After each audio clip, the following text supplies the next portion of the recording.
దువ్వాడ శ్రీను, దివ్యల మాధురి ఈ ఎపిసోడ్ ప్రతి నెల ఏదో ఒక అంశంలో ఉంటానే ఉంటారు. ఇప్పుడు ప్రతి నెల మనం కొన్ని అంశాలు మాట్లాడుకుంటా ఉంటే ఖచ్చితంగా ఏదో ఒక ట్రెండింగ్లో వీళ్ళు కూడా ఉంటారు. అది అంటే బట్టల దుకాణం ఓపెన్ చేసో, లేకపోతే ప్రేమ లెక్కలు రాసుకునో, లేకపోతే తిరుమలకి వెళ్ళి వివాదాస్పదం అవ్వడమో, లేక ఇంకేదో ఏదో ఒకటి. ఇప్పుడు రీసెంట్ గా వచ్చిన వివాదం ఏంటంటే, వివాదం అని కాదు, అఫ్ కోర్స్ ఇంకా వాళ్ళని పూర్తిగా సస్పెండ్ చేసేసారు పార్టీ నుంచి. ఈ వ్యవహారం గురించి మాట్లాడదాం. మనతో పాటు మేఘన గారు ఉన్నారు. నమస్తే. నమస్తే. మేఘన గారు, దువ్వాడ శ్రీను, దివ్యల మాధురి ఈ ఎపిసోడ్ ఫస్ట్ నుంచి లాస్ట్ వరకు, అంటే ఈ మధ్య కాలంలో సోషల్ మీడియాలో వైరల్ అవుతున్న చాలా కొనసాగింపు కథలు, అంటే ఒకసారి వచ్చి పోయే కథలు కాదు, లాంగ్ జర్నీ కథల్లో ఇదొకటి. దీంట్లో ఒక్కొక్క నెల ఒక్కొక్క మలుపు, ఓసారి అదైంది, ఓసారి ఇదైంది, ఇంకోసారి ఇంకేదో అయ్యింది, ఇలాంటివి. ఇప్పుడు లాస్ట్ ఏంటి, మొన్నే లాస్ట్ మంతేగా సిల్క్స్ షాప్ ఓపెన్ చేస్తారు. అదేం సిల్క్స్, బకులా సిల్క్స్, అది ఓపెన్ చేశారు. సరే, ఈ నెల ఆదాయం ఎంత ఉందని లెక్క పెట్టుకునే లోపే మీరు పార్టీ నుంచి బహిష్కరిస్తున్నామని చెప్పేసి కబురు వచ్చింది. ఏంటా అనుకున్నారు. సరే, ఇప్పుడు ఆయన నువ్వు బహిష్కరించావు, నువ్వు పార్టీలో నన్ను ఉంచుకుంటావనో, పార్టీ నుంచి గెంటేస్తావనో నేను అభిమానించాల, నా గుండెలు చీల్చుకుంటే కూడా నీ మొహమే కనపడుతుంది అని ఆయన. ఆ తర్వాత నువ్వు దగ్గరికి పిలుస్తావో లేకపోతే దూరం పెడతావో నేను అభిమానించాల. నేను చిన్నప్పటి నుంచి నీ అభిమానిని, అంటే చిన్నప్పటి నుంచి ఇన్ సెన్స్ నువ్వు చూసినప్పటి నుంచి నీ అభిమానిని. నాకెందుకో నువ్వు తెగ నచ్చేసావు. నువ్వు చీ అన్నా, పో అన్నా, అవునన్నా, కాదన్నా నేను మాత్రం అభిమానించడం మానను, పార్టీకే కట్టుబడి ఉంటా అన్నాడు. అండ్ ఆయన చేసిన ఇంకొకటి రెండు పనులు ఏంటంటే, వివాదాస్పదమైన ఇల్లు ఉంది చూసావా, 2 కోట్ల హౌస్, అది వాళ్ళ ఆవిడ ఎక్కడ ఏం చేస్తుందో అని చెప్పేసి ఆయన పేరు మీద ఉంటే ఇబ్బంది కదా అని మాధురి పేరు మీద అది రిజిస్టర్ అయ్యింది. పైగా పార్టీకి కూడా ఇంటి నుంచి సేవ చేశాడు. అది పార్టీ కార్యాలయం, వైసీపీ పార్టీ కార్యాలయం అని కూడా ఒక ప్రకటించాడు. సో ఇప్పుడు ఈయన సస్పెన్షన్, ఈ కంప్లీట్ ఎపిసోడ్ ని ఎలా చూడాలి, మీకేం అర్థమైంది దీంట్లో? యాక్చువల్లీ ఇది ఏంటంటే దువ్వాడ గారు అంటే ఆయన ఒక నిజాయితీ పరుడు, ఏదున్నా స్ట్రైట్ ఫార్వర్డ్ గా మాట్లాడే రకం. రీజన్ కూడా చెప్తా. ఆయన ఇప్పటి వరకు మొహం మీద ఖర్చు పెట్టి పిల్లల్ని ఎత్తుకెళ్ళాడండి ఓమ్ని వ్యాన్ లో అనే కంప్లైంట్లు లేవు. మా భూమి కబ్జా చేశాడండి, కంచేసాడండి, నా ఇల్లు కూల్చాడండి, వాడి ఇల్లు కట్టుకున్నాడండి అనే కంప్లైంట్లు లేవు. దోపిడీ దొంగతనాలు లేవు, అత్యాచార ఆరోపణలు లేవు, ఏమి లేవు. క్లీన్ చిట్టే ఉంది. అండ్ ఈ ప్రభుత్వం పంచిన డబ్బుల్ని దొబ్బేశాడు అన్న ఇది లేదు. ఇంకోటి, ఆ ఇంటి మీద కూడా 60 లక్షలు అప్పు చేసే సాధించుకున్నాడు ఒక ఆయన దగ్గర. బేసికల్లీ ఎక్స్ట్రా ఆయనకి ఆస్తులు ఉన్నట్టు ఊర్లో కూడా ఎవరు చెప్పట్లేదు. వాళ్ళ ఆవిడ మీద ఉన్నాయి, ఫ్యాక్టరీ అవన్నీ ఉన్నాయి, బట్ ఈయన మీద ఏమీ లేవు. ఆ పరంగా నిజాయితీ పరుడు. ఇప్పుడు మన వాళ్ళకి అర్థం కాదు ఏంటంటే అందరు ఇప్పుడు ఆయన కామెంట్ చేస్తున్నారు, వైఫ్ అండ్ హస్బెండ్, వైఫ్ పిల్లల్ని వదిలేసి ఇంకొక ఆమెతో చట్టాపట్టాలు వేసుకొని తిరుగుతున్నాడు ఈ ఏజ్ లో, ఇది లేదంటే ఫస్ట్ ఆఫ్ ఆల్ మనం ఏ జనరేషన్ లో ఉన్నామంటే కాలానికి తగ్గట్టు మన మైండ్ సెట్లు కూడా మారాల. బట్ మన తెలుగు వాళ్ళది ఏంటి అని అంటే, ఇప్పుడు ఏ కాలంలో ఉన్నా ఏం చేసినా అదే పాత పద్ధతిలో ట్రావెల్ అవుతూ ఉంటారు. నువ్వు జనరల్ గా ఏమంటే, ఆయన పెళ్లి చేసుకున్నాక వాళ్ళ వైఫ్ కి ఎంత రెస్పెక్ట్ ఇచ్చాడు, వాళ్ళ పిల్లలకి ఎంత రెస్పెక్ట్ ఇచ్చాడు, వాళ్ళని చూసుకున్నాడు, వాళ్ళకి ఏం తక్కువ చేయలేదు. బట్ వాళ్ళ వైఫ్ గయ్యాలి, వాళ్ళ వైఫ్ వేరేలాగా ఉన్నప్పుడు ఆయన భరించుకుంటూ వచ్చినప్పుడు ఇప్పుడు ఆమె అంతకు ఆమె ఇంకొక ఆమెను తీసుకొని వచ్చి అప్పటికి కూడా ఆయనకేం వేరే, ఇప్పుడు ఆడోళ్ళ మీద కూడా ఎవరితో పార్టీ వాళ్ళతో ఇట్లా సభ్యంగా ప్రవర్తించింది అన్నట్లు వేరేలాగా కూడా ఏం లేవు. ఆయన కూడా ఏదో బైక్ వేసుకొని విజిల్ వేసి పడేలా నువ్వే తీసుకొచ్చి కొంపలో పెట్టావు. అది ఒక జెన్యూన్ పర్సన్. ఆయనకు అవన్నీ ఏం లేవు. తాను కూడా లాయల్టీ ఉన్నావు, ఏదో అనుభవిస్తున్నాడు, సుఖం ఉందో శాంతి ఉందో, ప్రజలు ఉన్నారు, సుఖము లైఫ్ అట్లా డీల్ చేసుకుంటూ వచ్చాడు. ఇప్పుడు పెళ్లి చేసుకున్న పెళ్ళామంటే ఒక మొగుడికి ఇంట్లో మనకి ఎన్ని సమస్యలు ఉండి, ఎన్ని గొడవలు ఉన్నాయి, నలుగురిలో పోయాక రెస్పెక్ట్ ఇవ్వాలి. ప్రేమ ఉన్నా లేకపోయినా పర్లేదండి, కపుల్స్ మధ్యలో ఉండాల్సిందే రెస్పెక్ట్. ఇప్పుడు అది ఒక మొగోడికి లేదు అన్నప్పుడు ఆ మొగోడు ఆయన ఏం చేస్తాడు? ఆయన కూడా భరించాడు ఆయన. ఇప్పుడు ఎవరైనా చూడండి, ఇప్పుడు మొగుడికి నా త్యాగం చేసి మొగుడికి ఎమ్మెల్యే టికెట్ ఇమ్మంటారా? పెళ్ళాం నువ్వు మొగుడు ఇంట్లో కూర్చో, నేను బజార్లో తిరుగుతా, నాకు ఎమ్మెల్యే టికెట్ ఇయ్యమంటారా? అయినా కూడా ఆయన దానికి కూడా పెట్టేసి పోతే పోనేలే, నా పెళ్ళాంకే ఉండేలే, ఇవన్నీ పెళ్ళాం మీద రెస్పెక్ట్ కాదా, మర్యాద కాదా?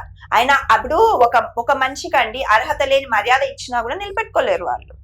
మర్యాద ఇచ్చేది మన బాధ్యత అనుకుంటే మరి చాలా తప్పు. ఎవరికి ఎంత అర్హత ఉందో అంతనే ఇవ్వాలి. ఎక్కువ ఇచ్చినా కూడా ప్రాబ్లమే. ఆవిడ ఇచ్చినా అది కూడా చేసింది, అది కూడా పార్టీ వాళ్ళు ఒప్పుకున్నారు కూడా. ఇప్పుడు ఆయమ్మ అనుకుంటుంది కదా వాళ్ళ వైఫ్ గురించి, వాళ్ళ ఊర్లో పోయి కానీ పార్టీలో కూడా ఏమంత గయ్యాలేదు ఆవిడ, ఏమంత రెస్పెక్ట్ లేదు ఆవిడ, అంత యాటిట్యూడ్ ఆవిడకి, అంత డబ్బులు పిచ్చి, అంత అధికార మోహం ఉంది, ఎందుకు ఆవిడ అన్నా కూడా పోనీలే సంసారం నిలబెట్టుకోవాలి కదా, పోనీలే అని తోసుకుంటూ వచ్చాడు. మరి ఆయన బాధ ఉందో ఆయన లోపల ఏముందో తోసుకుంటూ వచ్చినప్పటికీ మళ్ళా ఈవిడ మాధవిని ఎంటర్ చేసి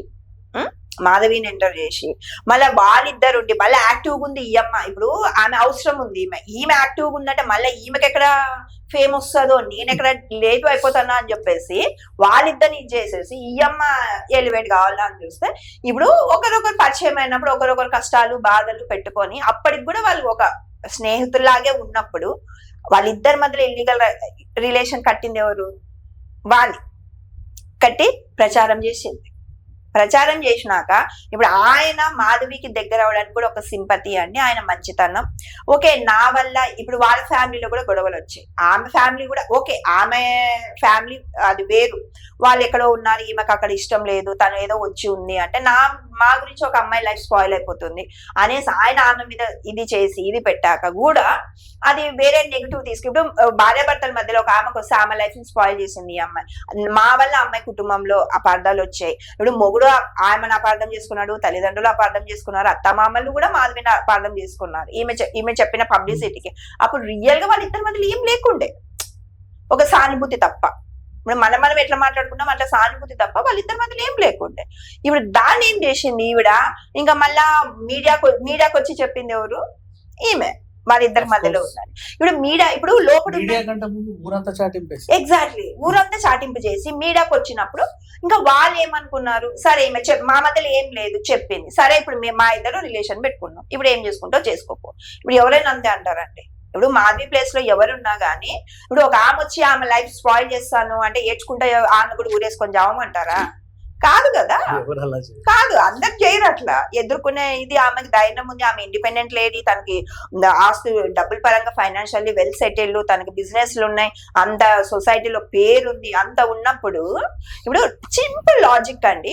ఇప్పుడు ఆమె ఒకలా హస్బెండ్ వదిలి వేరే పెళ్లి చేసుకోవాలన్న ఉద్దేశమే మాధవికి ఉండింటే వాళ్ళ హస్బెండ్ కి ఎప్పుడు డైవర్స్ ఇస్తుండే కదా, ఇది చేస్తుండే కదా, లేకపోతే ఇతన్ని కాకపోతే వేరే వాళ్ళని ఇంకొక పెళ్లి చేసుకుంటుండే కదా, లేదా ఆమెకు పెళ్లి అవసరం లేదు, వాళ్ళ హస్బెండ్ నచ్చకపోతే డైవర్స్ ఇచ్చేసి ఇది పెట్టుకుంటుండే. బట్ అయినా కూడా ఆమె ఫ్యామిలీని తోసుకొస్తే ఈమె వల్ల వాళ్ళ ఫ్యామిలీలో ఆమెని క్యారెక్టర్ అసాసినేట్ చేయడం వల్ల ఆమె కూడా బాధల్లో ఉన్నప్పుడు వీళ్ళిద్దరు ఒకటైనప్పుడు ఇప్పుడు మనం అనుకుంటాం కదండి, మంచోళ్ళకి దేవుడు ఎప్పుడు ఒక అవకాశం ఇస్తాడు. మన పెళ్లి అనేది ఏంటంటే అండి, ఇప్పుడు ఏ బంధానికి లేని విడాకులు ఒక పెళ్లికి ఎందుకున్నాయి చెప్పండి? ఎందుకుంటాయి అని అంటే ఒక పర్సన్ తో వచ్చినప్పుడు మనం పెళ్లి అంటేనే మనం రైట్ డెసిషన్ తీసుకున్నామని రూల్ లేదు. మనకున్న అతి తెలివితో మనం తప్పు డెసిషన్ తీసుకున్నా కూడా నువ్వు మంచోడివి, నువ్వు తప్పు డెసిషన్ తీసుకున్నా దేవుడు ఎవరో పరంగా నీకు ఒక అవకాశం ఇస్తాడు. ఆ అవకాశం నువ్వు కరెక్ట్ పట్టుకున్నావు అని అంటే అది నీ లైఫ్ మారిపోతుంది. ఇప్పుడు దేవుళ్ళకి పెళ్లిళ్ళు 2-3 పెళ్ళాలు ఉన్నారు, ఇంతకు ముందు రాజులకు 5-6 పెళ్లిళ్ళు పెళ్ళాలంటే పెళ్ళాలు ఎందుకు ఉంటారు మొగోళ్ళకి అని అంటే ఒక ఆడదాని వల్ల ఒక మొగోడికి మనశ్శాంతి, సుఖం, శాంతి వచ్చేది కనెక్షన్ వస్తుంది. ఒక మొగోడు బయటకు పోయి మెంటల్లీ వీక్ ఉంటారు, ఫిజికల్లీ స్ట్రాంగ్ ఉంటారు అబ్బాయిలు, అవంతా బ్యాలెన్సింగ్ చేసేది ఒక ఆడదాని వల్లే వాళ్ళకి వస్తుంది. అది దాని వల్ల పెళ్ళాం రూపంలో ఉంటది. ఇప్పుడు పెళ్ళామే రాక్షస అయి కూర్చుంటే మొగోడు ఎక్కడికి పోవాలా అది చెప్పాలి. ఇప్పుడు ఆయనకి ఏమంటే వాళ్ళిద్దరు మెంటాలిటీ ఒకటైంది, వాళ్ళిద్దరు ఎక్కడో సోల్ కనెక్ట్ అంటారు, అది ఒక కనెక్షన్ వచ్చింది వాళ్ళకు. ఒక కనెక్షన్ వచ్చాక సరే ఓకే అన్నాక అప్పుడు ఆయన దువ్వాడ సార్కి నేను సెల్యూట్ చేస్తానండి. ఎందుకు అంటే ఆయన రాజకీయంలో ఉన్నాడు, దీంట్లో ఉన్నాడు. నువ్వు రాజకీయంలో ఏంటి అంటే ఓకే, రాజకీయంలో ఉన్నప్పుడు సెకండ్ అఫైర్లు కానీ ఈ అఫైర్లు కానీ అవి ఉండవు, అవి పాతకాలంలో. ఇప్పుడు మన కోర్టు కూడా ఆర్డర్ ఇచ్చింది ఏమని అని అంటే ఇప్పుడు మహాతల్లులు కానీ ఇప్పుడు డైవర్స్ అబ్బాయిలు కానీ అమ్మాయిలు కానీ అంటే ఇప్పుడు డైవర్స్ అని పెట్టేసి ఇల్లీగల్ ఎవరితోనైనా వాళ్ళకి అఫైర్లు ఉన్నాయంటే 10 సంవత్సరాల కోర్టులో కేసు జరుగుతుంటే వీళ్ళు సింగిల్ గా ఎందుకుంటారు? అమ్మాయి అయినా అబ్బాయి అయినా ఎందుకుంటారు? ఇప్పుడు వాళ్ళు ఏం చేస్తారు అంటే 1 సంవత్సరం కాపురం చేసి విడిపోయి వాడికి 100 కోట్లు ఆస్తుంది అంటే నాకు మొత్తం అని కూర్చుంటున్నారు.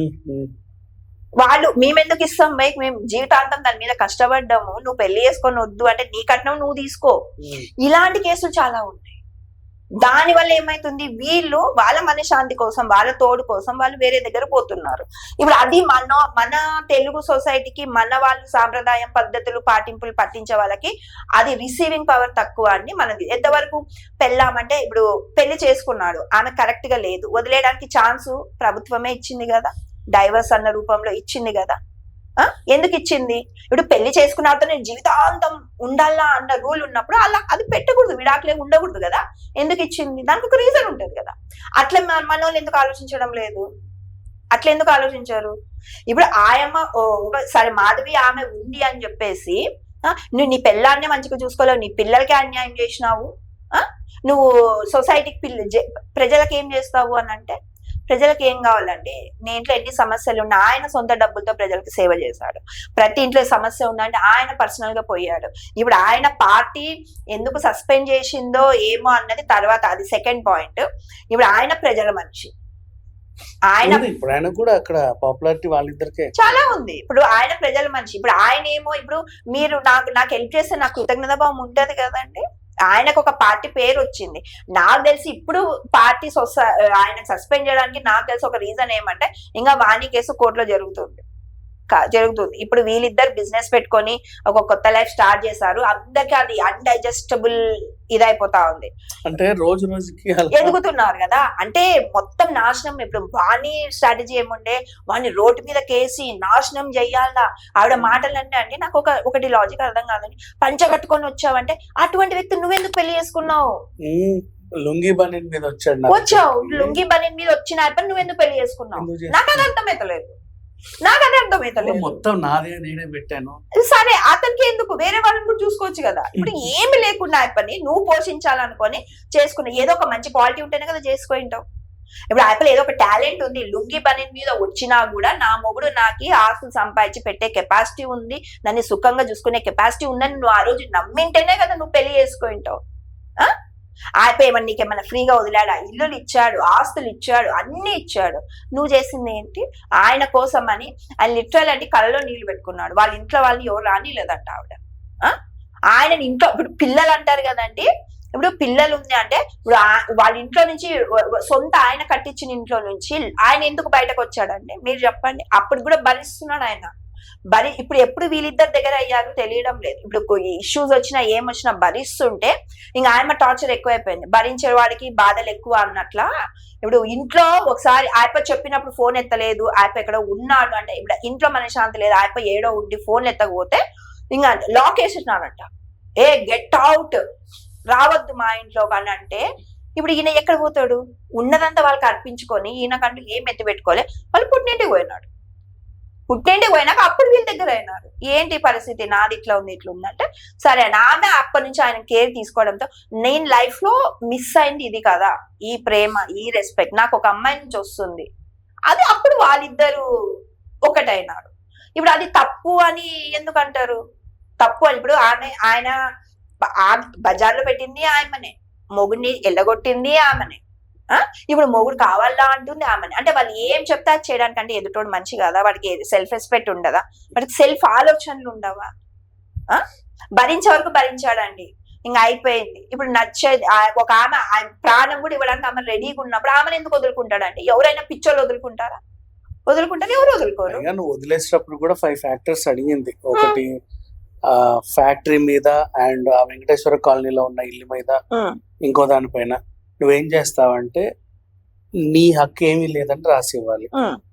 అండ్ నెక్స్ట్ ఇవే అండ్ ఇంకొకటి జీవితాంతం తన పిల్లలు ఎప్పుడు ఎంత చదవాలనుకున్నా ఇతనే చూసుకోవాలి. ఇలా కొన్ని లిటిగేషన్స్ పెట్టింది. ఇప్పుడు అవన్నీ ఆమె చెప్పాల్సిన అవసరమే లేదండి. ఒక బాధ్యతగా ఉన్న మనిషికి ఆమె చెప్పాల్సిన అవసరం లేనే లేదు. ఇప్పుడు నీకు అంత ఆస్తి ఉంది, లుంగి మీద వచ్చినాడు, ఆయప్ప ఏం సంపద అంత నీ ఆస్తి అయినప్పుడు ఇప్పుడు ఆయప్ప ఎక్కడి నుంచి ఆయప్ప ఎందుకు చూసుకోవాలి? నువ్వే చూసుకోవాలి కదా. నువ్వే చూసుకోవాలి కదా. ఆయప్పని చూసుకోమంటున్నావు అంటే నీకన్నా ఉన్నత స్థాయిలో అతను ఉన్నందుకే కదా నువ్వు చూసుకోమంటున్నావు. ఆ ఉన్నత స్థాయి ఆయనకి ఎట్లా వచ్చింది? నీ వల్ల వచ్చిందా? ఆయన కష్టార్జితం వల్ల వచ్చింది, ఆయన చేసుకున్న పనుల బట్టి వచ్చింది, ఆయన మంచితనం వల్ల వచ్చింది. అదెందుకు ఆయన గ్రహించలేదు? ఇప్పుడు దువ్వాడ శ్రీనివాస్ దగ్గర ఏమి లేవు, మాధురి ఆమె దగ్గర కోట్లు ఉన్నాయంటే నువ్వు నా పిల్లలు చూసుకొని ఎందుకు అడుగుతుందండి? నా దగ్గర ఉన్నాయి డబ్బులు, నేనే చూసుకుంటా, నువ్వు పోరా అంటది. అవునా? ఇది కరెక్ట్ వర్డ్. ఇప్పుడు మాటలు వాళ్ళు ఏంటంటే నోరుందని మాట్లాడుతున్నారు, మీనింగ్ లేదు, రెండు వాళ్ళే మాట్లాడతారు. బట్ అర్థం చేసుకునే వాళ్ళకి అర్థమవుతాయి ఇవన్నీ. ఇప్పుడు మీడియా వాళ్ళకి ఏంటంటే ఊరికే వాళ్ళు ఏం మాట్లాడినా ఒకే వింటారు అని అంటే, ఇప్పుడు సెంటిమెంట్ గా ఒక ఆయన ఏదో ఒక వీడియో చేశాడండి, పెట్టేసి నాన్నకు ప్రేమతో అన్నట్లు పెట్టి ఫోన్ చేసి, ఇప్పుడు అదంతా నాన్ సెన్స్ కదండి. ఏంటి ఇప్పుడు అదే బిడ్డ అదే ఇది వాళ్ళ ఇంటి దగ్గర పోయి వాళ్ళ నాన్న ఏదో కష్టపడి ఆయప్ప మంచితనంతో ఒక ఆయన అప్పు ఉన్నా కూడా ఏదో పెట్టుకో అనేసి వాళ్ళు వీళ్ళ హెల్త్ తో ఒక ఇల్లు కట్టుకొని ఆయప్ప ఒకరి దగ్గర ఉండే మనస్తత్వం కాదు దువాడ. వాళ్ళ పుట్టింట్లోనే ఎన్ని రోజులు ఉంటాడు? నాకంటుంది ఇప్పుడు ఒక రేంజ్ లో ఉండి ఇప్పుడు ఒక రెంటింట్లో ఉంటే ఎంత మర్యాద ఉంటదండి అని ఆయన కట్టుకుంటే మళ్ళా నాకు అది కావాలా అని పోయి కూర్చొని ఇప్పుడు ఎక్కడ సిగ్గుందండి ఆయనకి? టెక్కలి పరిశ్రమ మొత్తంలో ఆయనకు సంబంధించి గడ్డిపోచున్న నాకే కావాలి అది అన్నప్పుడు ఎన్ని అండి ఆయన అది సిగ్గులేని అనకపోతే అండి నాకేం ఇది. ఆ షెడ్యూల్లో ఎవరు ఉంటారండి? ఆస్తుల కోసం. నీకు డబ్బులు ముఖ్యం, మనిషి కాదు ముఖ్యం. నీకు మొగుడు అవసరంలే, నీకు డబ్బులు కావాలా? పిశాసివి, డబ్బుల పిశాసివి. ఆ షెడ్ లో మంచాలు వేసుకొని దోమలు కొడుతున్నాయి, ఇది కొడుతున్నాయి అని ఎవడు ఉండమన్నాడు? ఎందుకు నీకు అంత కర్మ? ఇప్పుడు ఆయన అది కూడా ఎంత పొలైట్ గా చెప్పాడు, నేను నావన్నీ కావాలంటే నేను ఇస్తా, నాకు తల దాచుకోవడానికి నాకు ఇది ఉండాలా, అది కూడా దీని మీద అప్పు ఉంది, దీని మీద చెక్కులు ఉన్నాయి, ఉన్నదంతా ఇచ్చేస్తా, నాకేం ప్రాబ్లం లేదు, రేపటి రోజుకి నేను వెంటిలేటర్ మీద గిలగిలా కొట్టుకుంటే నాకంటూ ఏదో ఒకటి ఉండాలా. ఈ మాత్రం లేకపోతే నన్ను ఎవరు చూడు, అందుకని చెప్పేసి నాకు అది కావాలన్నాడు. ఎందుకు ప్రతిదీ సంపాదించినంత వాళ్ళకి ఇవ్వాల్సిన రూల్ ఏం లేదండి. ఎంత భార్య పిల్లలు అయితే ఏముందండి? భార్య పిల్లలు అయితే ఏముంది? ఎప్ప జీవితం అంతా కోల్పోని వాళ్ళకి వాళ్ళు కొట్టినా చెప్తా కొట్టినా కొట్టించుకోవాలా, ఇంట్లో తరిమినా, కానీ భార్య పిల్లల్ని మాత్రం ప్రేమగా చూసుకోవాలా. యా చట్టం ఉందండి? యా అమ్మ చెప్తుంది? నాకు అర్థం కాదు. ఇప్పుడు వీళ్ళిద్దరు సంతోషంగా ఉండి వీళ్ళిద్దరు బాగుపడుతున్నారు అని అంటే ఇప్పుడు కడుపు మండుతుంది అందరికి. ఇప్పుడు వాళ్ళు ఇప్పుడు ఒకరి మీద ఒకరు వాళ్ళు సోల్ కనెక్షన్ అండి, ఒకరి మీద ఒకరు కనెక్ట్ అయ్యారు, వాళ్ళ జీవితాంతం అలానే ఉంటారు. ఎంతమంది 1,00,000 మంది ఏడ్చుకోనండి, 1,00,000 మంది 1,00,000 మాటలండి, వాళ్ళు ఏం మార్పు రాదు. ఇప్పుడు ఎప్పుడైతే వాళ్ళు మళ్ళీ బిజినెస్ స్టార్ట్ చేసి ఒక కిందకి వెళ్ళిపోతాడు, రోడ్డు మీదకి తేవాలా అనుకుంది, వెంటనే వాళ్ళు బౌన్స్ అవుట్ అయిపోయి 1 year లో మళ్ళా కొత్త లైఫ్ స్టార్ట్ చేసి మళ్ళా ఒక ఇది వచ్చేసరికి అది అన్డైజెస్టబుల్ అయిపోయి కంప్లైంట్లు రాపిచ్చి ఇన్ఫ్లుయెన్స్లు వాడి పార్టీ మీద ప్రెషర్ పెట్టి దీని వెనకాలంతా ఆవిడే ఉంది, వాళ్ళ వైఫే ఉంది. ఎందుకంటే బాగుపడిపోతున్నాడు. నా దగ్గర అంటే కుక్కలాగా పడి ఉండేటోడు ఇప్పుడు పోయేసి బాగుపడిపోతున్నాడు, కోట్లు సంపాదిస్తున్నాడు.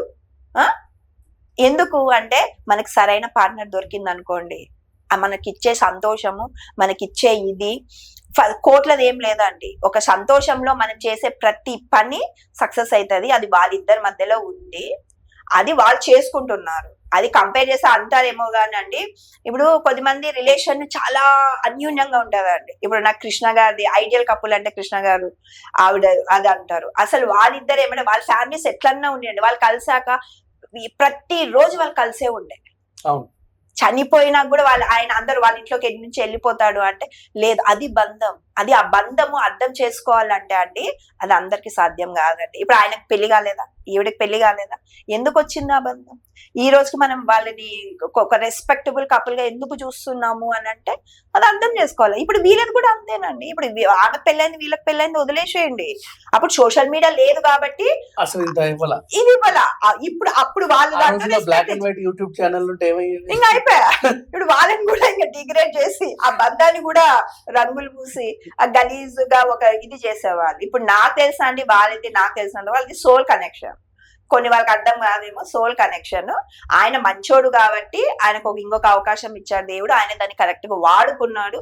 ఇంకా పార్టీ అంటారు, ఆయన ప్రజల మనిషి. ఈ రోజు కాకపోయినా రేపు అయినా పార్టీ మళ్ళా ఆయన చేర్చుకుంటది. ఒక తాత్కాలికంగా వాళ్ళకి ఏదో కొన్ని ప్రెజర్స్ వల్ల ఈమెకు కూడా ఇంకా డైవర్స్ కేసు నడుస్తుంది కాబట్టి ఇవన్నీ క్లియర్ అయిపోయినాక ఇంకా పార్టీ ఇంకొకసారి వచ్చే అధికారంలో వచ్చే వరకు ఈయనది కూడా సార్ట్ అవుట్ అవుతుంది. పార్టీ ఏమి శాశ్వతంగా ఏమి వదులుకోదు, టెంపరీగా ఆయన వదులుకుంది, మళ్ళీ ఆయన పార్టీలోకి వస్తాడు. ప్రజల మనిషి, ప్రజల్లోనే ఉంటాడు ఆయన. ఆయన పార్టీ ఉన్నా లేకపోయినా పార్టీని గౌరవిస్తాడు. ఆయన మాట మనిషి, మాట నిలబెట్టుకుంటాడు. ఈ పార్టీ వద్దని కానీ దాన్ని వేరే పార్టీలోకి జంప్ అయ్యే తత్వం కూడా కాదు. అని చెప్పి వెంటనే వెళ్ళిపోతారు వెంటనే. అయ్యే నన్ను తీసేసా సస్పెండ్, నేను పోతా అని చెప్పేసి వెళ్ళిపోయే వాళ్ళు ఉన్నారు. నేను ఉన్నా లేకున్నా మీ పార్టీకే సేవ అంతే. చేసి ఒక కార్యకర్త కన్నబడి ఉంటాను. అంతే, ఎవరుంటారు ఇప్పుడు పార్టీ కూడా అవసరం లేదండి. ఇప్పుడు ఆయన ప్రజలు, ఇప్పుడు ఆయన ఇంటినే పార్టీ ఆఫీస్ గా చేసుకొని ప్రజలకు సేవ చేస్తున్నాడు. ఎవరు చేస్తారండి చెప్పండి? పార్టీ కాలేం వాళ్ళ ఇంటిని ఎవరు చేసుకుంటారు? ఆయన చేశాడు. రోజు 100 మంది ఇంటికి 100 మంది ఇంటికి వచ్చిపోతారు. 100 మందికి ఫ్రీ సేవలు చేస్తున్నారు. ఆయనకి ఏమైనా పార్టీ పనులు వస్తున్నాయి? ఆయన సొంత డబ్బులే కదండి ఖర్చు పెట్టుకున్నాడు. ఎవరు టీలు కాఫీలు ఇవ్వాలి కదా? వచ్చిన వాళ్ళకి టిఫిన్లు, టీలు, కాఫీలు, 100 మంది వచ్చింటే చైర్లని, మంచి మర్యాద, ఇవన్నీ ఎవరు చూసుకుంటున్నాడు అండి? ఇప్పుడు ఆయన చూసుకుంటున్నాడు. ప్రజల్ని ఆదరించకపోతే అంతమంది ప్రజలు ఆయన దగ్గరికి ఎందుకు వెళ్తారంటే? ఇదైతే తాత్కాలికమేనండి, ఎవరు చెప్పినా చెప్పకపోయినా. ఇప్పుడు ఆయన భార్య పిల్లల్ని ఏం మోసం చేయలేదు. పార్టీ ప్రజలని వాడు భరించినంత భరించాల్సిందంటే ఎక్కువ భరించాడు. దేవుడు ఆయనకి ఒక ఆమె రూపంలో ఆయనకు ఒక మంచి లైఫ్ ఇచ్చాడు. ప్రజల్ని అట్లే చూసుకుంటాడు, వాళ్ళని అట్లే చూసుకుంటాడు, వాళ్ళ పిల్లల్ని అట్లే చూసుకుంటాడు ఆయన. ఇప్పుడు పార్టీ మళ్ళీ వెనకలు పిలిచి ఇప్పుడు కాకపోయినా ఎప్పుడైనా వెళ్ళిపోతాడు. ఆయన ఫ్యూచర్ లో నాకు తెలిసి ఎమ్మెల్యే అయితే కన్ఫర్మ్ గా అవుతాడు. అదే వైసీపీలోనే అవుతాడు. వేరే పార్టీ మారి చేసే అంత సీన్ అయితే లేదండి.